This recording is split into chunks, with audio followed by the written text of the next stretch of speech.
اور پھر معراج کی حکمتیں لکھی ہیں علماء نے. کبھی کبھی نا دل بڑا اداس ہو جاتا ہے، اور اگر انسان کسی منصب پر فائز ہو نا تو سب نے تو اسے آ کے دکھڑے سنانے ہوتے ہیں، تو وہ کس کو سنائے؟ کچھ لوگوں کے ذمہ ہوتا ہے دست شفقت رکھنا، انہیں سب پہ رکھنا ہے، تو وہ اپنا حال کس سے بیان کریں، کس سے کہیں؟ نبی پاک علیہ الصلوۃ والسلام طائف گئے تو طائف والوں نے 10 دن حضور نے قیام کیا تو انہوں نے پتھر مارے، اور حضور واپس تشریف لائے، اور ایام وہ تھے کہ جناب ختیجہ بھی وصال کر گئی رضی اللہ تعالیٰ، حضور کے محبت کرنے والے چچا ابو طالب بھی انتقال کر گئے. دن غم کے، اور امت ہدایت پذیر نہیں ہو رہی، اس طرف نہیں آ رہی، یہ نبی پاک کے قلب اطہر پر بوجھ، اور حضور علیہ الصلوۃ والسلام ظاہری طور پر غم زدہ. تو حضور تو سب کا شفقت رکھنے والے ہیں، تو محبوب کس سے بات کریں؟ تو رب کریم نے حضرت جبریل کو بھیجا، فرمایا محبوب کو لے آئے نا. اس حالت میں جب کیفیات یہ تھیں تو اللہ نے اپنے محبوب کو معراج عطا فرمائی، اور رسول رحمت صلی اللہ تعالیٰ علیہ وسلم کو اللہ تعالیٰ نے اپنے حریم خاص میں بلایا، اور محبوب کریم علیہ السلام کو اللہ تعالیٰ نے وہ تسلی دی کہ اِنَّا فَتَحْنَا لَكَ فَتْحًا مُبِينًا. پھر دنیا نے دیکھا کہ پورے روبے زمین پر اللہ نے رسول پاک کے دین کو غلبہ عطا فرمایا. ایک حکمت تو یہ. دوسری حکمت یہ تھی کہ اللہ تعالیٰ نے نا نبی پاک کے غلاموں کو مقام دینے ہیں، جنت ملے گی، عروج ملے گا، درجات ملیں گے. اللہ فرماتے میں نے مومنوں کی جانوں کے بدلے ان کو جنت دے دی ہے، سودا کر لیا ہے. تو وہ جو محبوب پاک نے غلاموں کی جانیں وہاں دے کے اللہ تعالیٰ سے ان کے لیے جنت لی تھی نا، فرمایا لِنُرِيَهُ مِنْ آيَاتِنَا، محبوب ذرا میری نشانیاں دیکھ جائے نا. تو حضور پھر دیکھ کے آئے اور آ کے بتایا، فرمایا عمر میں نے تیرا گھر دیکھا ہے جنت میں.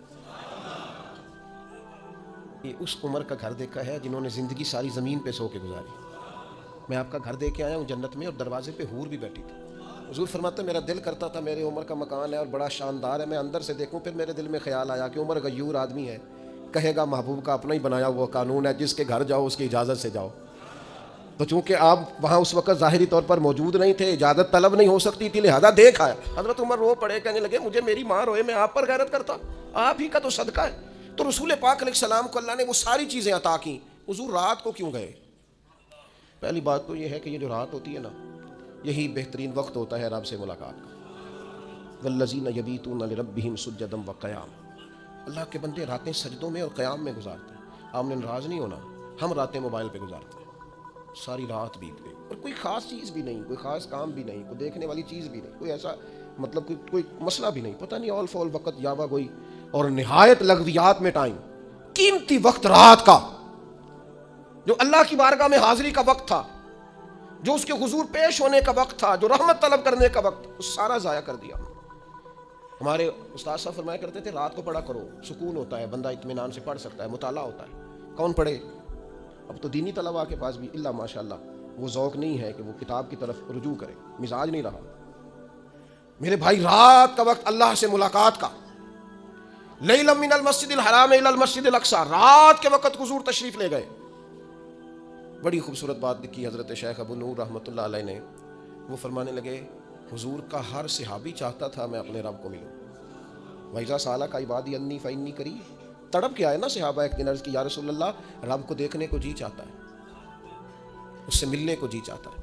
تو اللہ کریم نے فرمایا وَإِذَا سَأَلَكَ عِبَادِي عَنِّي فَإِنِّي قَرِيبٌ. محبوب جب آپ کے پاس آ کے میرے بندے میرے بارے میں پوچھیں تو آپ ان سے فرما دیں میں ان کے قریب ہی ہوں، جب دعا مانگیں گے میں قبول کروں. تو حضور علیہ السلام اگر غلاموں سے فرماتے میں جا رہا ہوں تو رب کی ملاقات کا شوق تو ہر جگہ تڑپتا تھا. شاید باقی بھی عرض گزار ہوتے حضور ہم نے بھی جانا ہے، اور جہاں جبریل امین نہیں جا سکے وہاں کوئی کیسے جاتا؟ وہ کئی دفعہ انسان نے کہیں جانا ہوتا ہے نا، بلا مثال و بلا تشبیہ، صرف ذہن میں بات اتارنے کے لیے مثال دیتا ہوں. جانا ہوتا ہے نا تو بچے بھی ضد کرتے ہیں میں نے بھی جانا ہے. اب بچوں کے جانے کی جگہ نہیں ہے، وہاں لے جایا نہیں جا سکتا، تو والد کیا کرتا ہے؟ ان کے سونے کا انتظار کرتا ہے. تو رات کو سو جائیں تو سوئے سوئے نکل جاتے ہیں. ہاں اتنا کام ضرور کرتا ہے کہ جب واپس آتا ہے تو ذرا تحفے لے کے آتا ہے، ذرا تحائف کے ساتھ آتا ہے تاکہ بچے راضی ہو جائیں. محبوب کریم جا رہے تھے، کریم اگر فرماتے میں جا رہا ہوں تو سب تڑپتے، سب ذرا سا تو دل ہے مگر شوق اتنا، میں بھی وہی لن ترانی سنا چاہتا ہوں. سب خواہش کرتے لیکن سب سو رہے تھے.